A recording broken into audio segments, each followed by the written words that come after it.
Dans ce village, l'amour peut te tuer.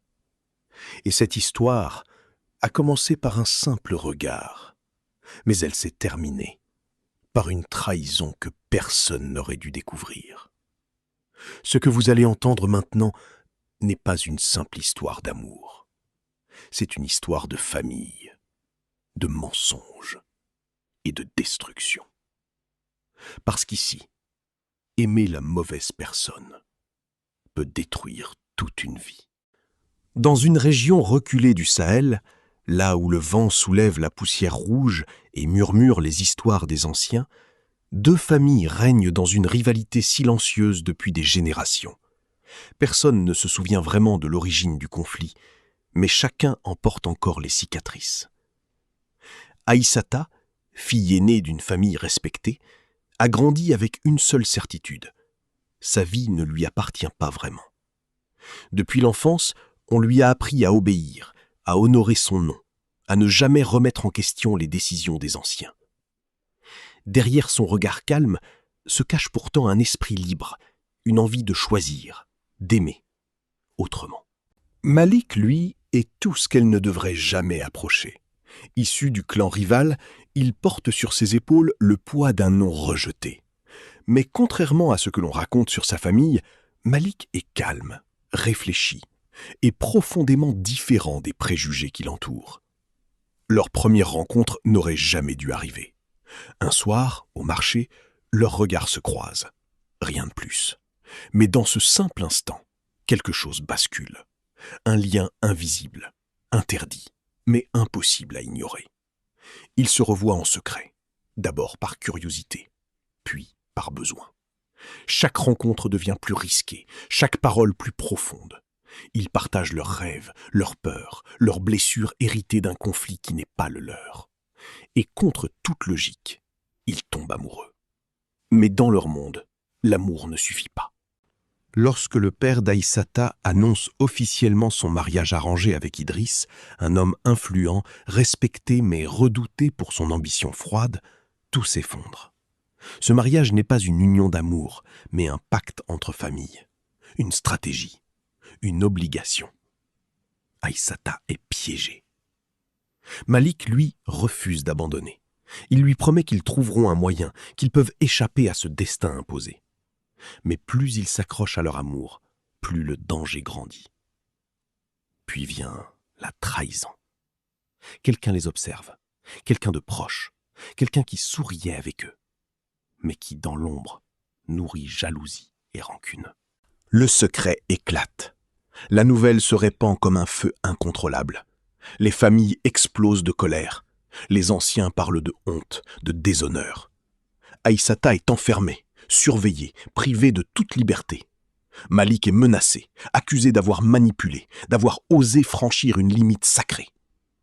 Mais la vérité est encore plus sombre. Idriss, l'homme qu'Aïssata doit épouser, révèle peu à peu son vrai visage.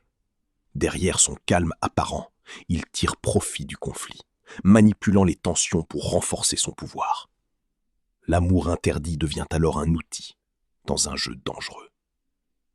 Aïssata comprend que son silence la condamnera. Malik comprend que fuir pourrait tout détruire. Entre pression familiale, peur, mensonge et manipulation, leur amour commence à se fissurer. La confiance est mise à l'épreuve. Les choix deviennent impossibles. Faut-il se battre et risquer de tout perdre, ou abandonner pour protéger ceux qu'ils aiment? Dans une nuit lourde de décisions, Aïssata fait un choix qui changera tout. Un choix qui défie les traditions, un choix qui brise les liens. Car parfois, aimer, c'est aussi détruire. La nuit est tombée sur le village. Le silence est lourd, trop lourd. Aïssata, enfermée depuis des jours, comprend qu'au lever du soleil, elle sera mariée de force. Tout est prêt. Sa robe, les chants, les témoins. Mais son cœur refuse. Alors cette nuit-là, elle s'échappe. Elle court, pieds nus, à travers la poussière, guidée par un seul espoir, Malik. De l'autre côté du village, Malik l'attend, prêt à tout quitter. prêt à fuir avec elle, loin des clans, loin des règles, loin de tout. Leurs mains se retrouvent. Enfin. Mais au moment où ils pensent être libres, des torches s'allument dans l'obscurité. Ils sont encerclés. Leur famille, les anciens, et au milieu d'eux, Idriss, calme, presque satisfait. Le piège était parfait. Aïssata comprend alors. Ce n'était pas une fuite, c'était un test. Et quelqu'un les a vendus. Son regard tremble et se pousse sur une silhouette qu'elle reconnaît. Sa propre cousine, celle qui connaissait tout, celle en qui elle avait confiance. La trahison. Mais le pire reste à venir. Idriss s'avance lentement et révèle une vérité qui glace tout le monde. Malik n'est pas celui qu'il prétend être. Depuis le début, il travaille en secret avec lui. Le silence tombe. Aïssata recule, brisée. Malik baisse les yeux.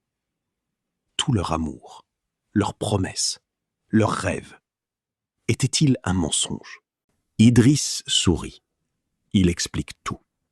Le plan, la manipulation, comment Malik devait gagner la confiance d'Aïssata pour affaiblir sa famille, pour créer une fracture, pour permettre à Idriss de prendre le contrôle. Tout était calculé. Sauf une chose. Malik lève enfin les yeux, rempli de regrets. Car il est tombé amoureux. Vraiment. Et maintenant, il doit choisir. Obéir ou tout détruire. Dans un instant de chaos, alors que les tensions explosent entre les clans, Malik fait un choix inattendu. Il se place devant Aïssata, pour la protéger, contre tous, même contre ceux qu'il servait. Mais dans la confusion, un coup part. Personne ne sait vraiment d'où. Le temps s'arrête. Aïssata crie. Malik s'effondre dans ses bras. Le silence devient insupportable. Idriss perd le contrôle de la situation. Les familles s'accusent. Le chaos éclate. Et au milieu de tout ça, Aïssata comprend une dernière vérité. Elle n'était pas seulement victime. Elle était au centre d'un jeu de pouvoir qui la dépassait depuis le début. Le lendemain, le village est méconnaissable. Le mariage est annulé. Les clans sont plus divisés que jamais.